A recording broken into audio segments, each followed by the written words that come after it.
Bonjour, bienvenue sur la cuisine de Linoucha. Aujourd'hui, je vous présente la recette de la riba de semoule à la noix de coco. Pour préparer cette recette, nous allons commencer par mettre 2 œufs avec le sucre en poudre et je mélange.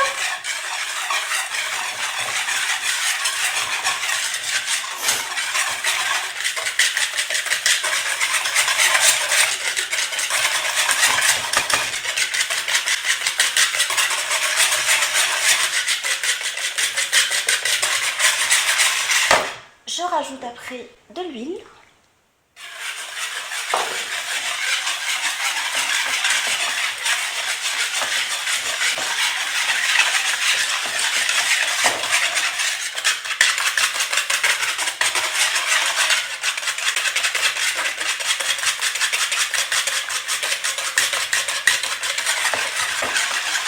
Jusqu'à épaississement du mélange.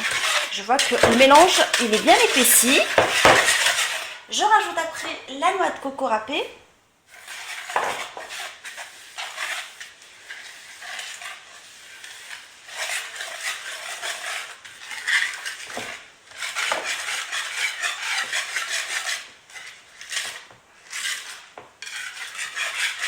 Le zeste de citron vert.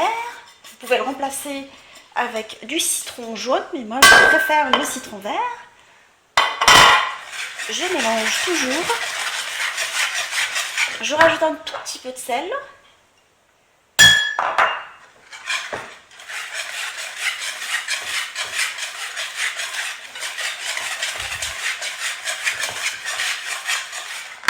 La levure chimique. Je mets le paquet complet. Comme ça, j'ai la garantie d'avoir des bonnes ribas bien craquelées. Je rappelle que la riba, c'est inspiré de la recette espagnole des Montecos. Et il y a plusieurs variétés de riba. Il y a la riba behla, riba aux noix, riba aux amandes melousa. Et là, celle-ci que je vous présente aujourd'hui, la riba appelée riba de semoule coco.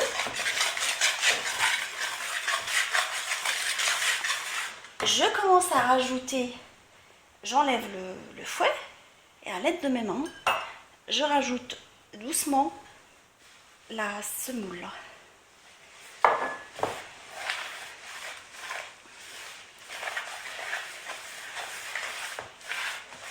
Je vois que le mélange est toujours un peu liquide.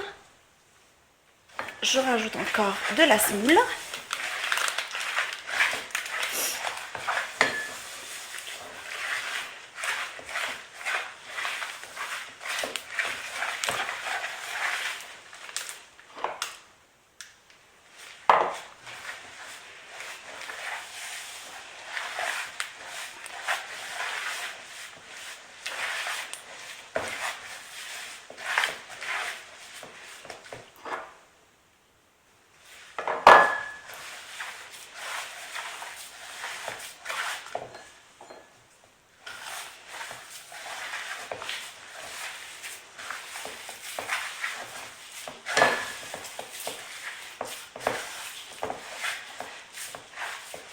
Jusqu'à obtention d'un mélange homogène.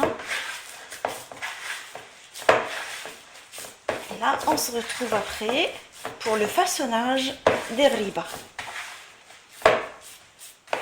Mes ribas, je vais verser de l'eau de fleur d'oranger dans une assiette. Dans une autre assiette, j'ai mis du sucre glace. L'idée est de tremper mes mains dans le mélange, enfin dans la fleur d'oranger, pour pouvoir par la suite façonner des boules de riba. J'attrape des riba, je façonne des boules de cette taille, je les plonge dans le sucre glace, histoire de les enrober de tous les côtés,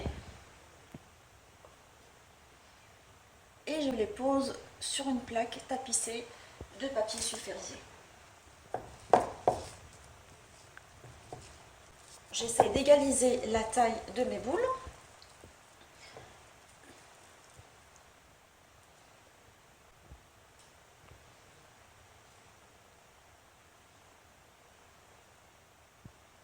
les enrobe de tous les côtés en appuyant sur les côtés pour garder une jolie forme. Une fois fini, j'aplatis légèrement la surface et je les pose sur la plaque en espaçant parce qu'après ils vont gonfler. Et je continue de la sorte jusqu'à ce que je finisse tous les mélanges. Je vais enfourner mes ribas dans un four préchauffé à 170 degrés. Je vais commencer dans un premier temps à les cuire con-haut. En fait, je vais allumer mon four con-haut pour avoir cet aspect craquelé. Et une fois qu'elles sont cuites pendant 10 minutes d'en haut, je rallume le four à chaleur tournante pendant les 5 dernières minutes. J'ai sorti les ribas du four. On voit bien ce côté craquelé. On voit bien qu'elle est bien cuite en dessous. Je rappelle comment je l'ai cuite, comme ça vous garantissez ce côté craquelé et la cuisson de la riba. J'ai commencé la cuisson uniquement en haut pendant 10 minutes dans un four préchauffé à 170 degrés.